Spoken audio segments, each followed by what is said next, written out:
I think we all have aspects like this. We all have things that we feel are wrong with us.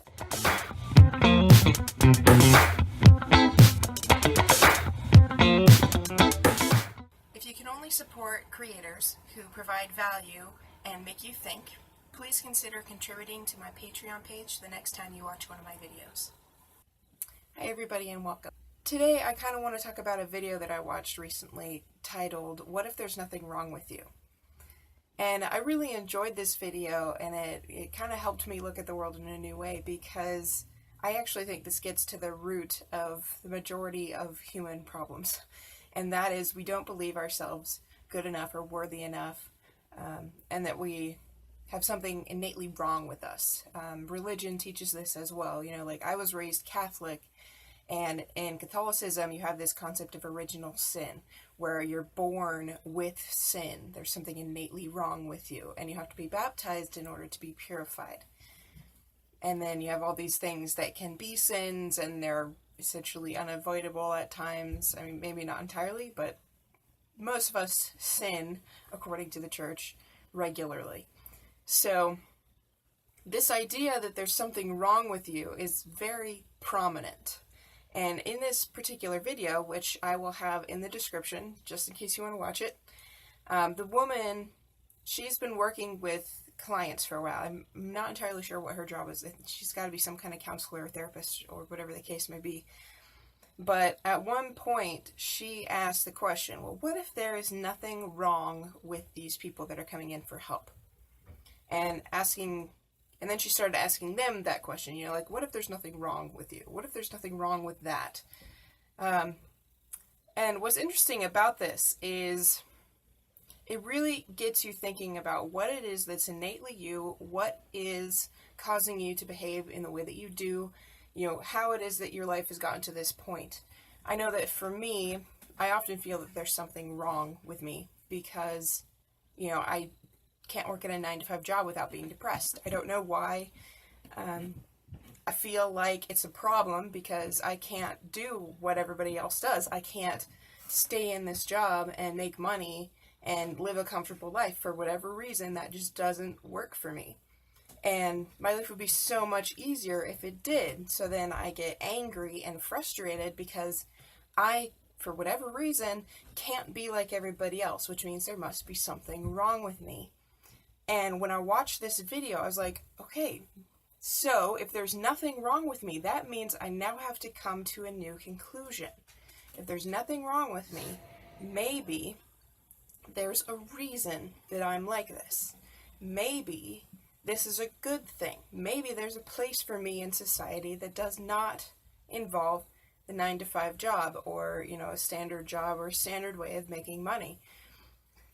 And that's kind of liberating, because now you're not sitting here feeling lesser. You're going, well, there could be a reason for this. Maybe there's a point behind this behavior. And when you start looking at life this way, you start to realize that there may be deeper value within you that you're just not embracing. I know that Teal Swan talked about at one point that essentially all negative emotion is caused because at some point in your life you pushed away an aspect of you, and that negative emotion, at least a lingering negative emotion, is caused because you are still not accepting that part. So you feel bad. And then you have to look at that situation and that emotion and understand, why it is that you're reacting. Where is that coming from? What are you responding to? And why are you responding in that way? And what aspect of yourself have you pushed to the side? And I know that for Teal, she talks about how you really need to start doing soul work, or shadow work, I guess is what it's called, where you go kind of into the darker side and look at the problem areas of your life and try to figure out what exactly you did to cause those shadows. And we all have shadows. And it's not exactly fun work, but it is really useful if you want to grow. And personally, I'm way more interested in growth than constantly feeling good. which does interfere a little bit with my work to maintain a positive attitude. But at the same time, I feel like I'm making way more progress when I'm doing, say, shadow work and trying to figure out what exactly the real issue is. And then, of course, that leads to greater joy because now I'm more fully incorporating bits of myself.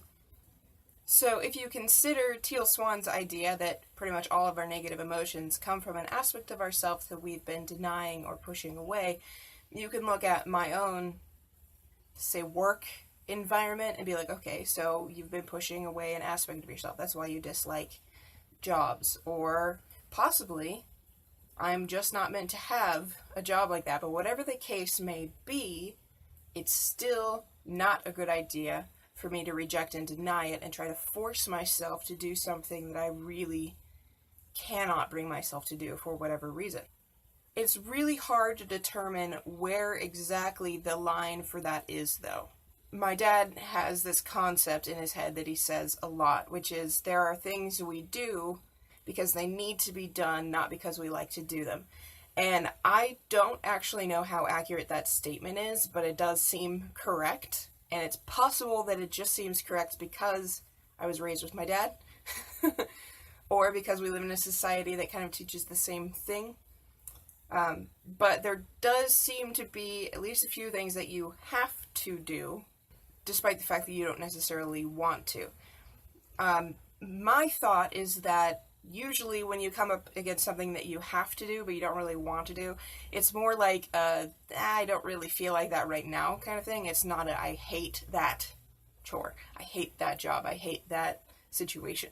So my guess is that that only applies when it's kind of a begrudging, I don't really want to do that, but I guess it needs to be done kind of thing, where it's just a light negative, like doing the dishes or something, where you're like, I don't really feel like doing the dishes, but, you know, better to do them now so I don't have to do them later, and so on and so forth. So recognizing where exactly that cutoff line is going to be an individual thing. For me, that job situation is definitely a thing that I don't want to do, but it's not just a begrudging don't want. It's like I'm terrified of getting a 9-to-5 job, not because it's going to be challenging or difficult, but because I fear the emotional situation that keeps following me getting a job. And maybe one day that won't be there. Who can say? Right now it is. So maybe I can do work, maybe I can get past it, I don't know. But at this point, it's probably better to say, what if there's nothing wrong with me? What if there's a reason for this?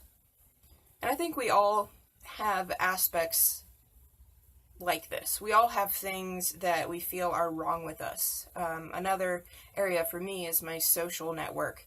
I have very particular needs from friends.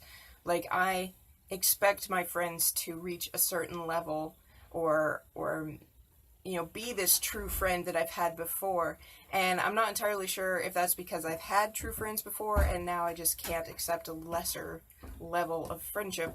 But whatever the case may be, I've always felt like my lack of social situation was a problem.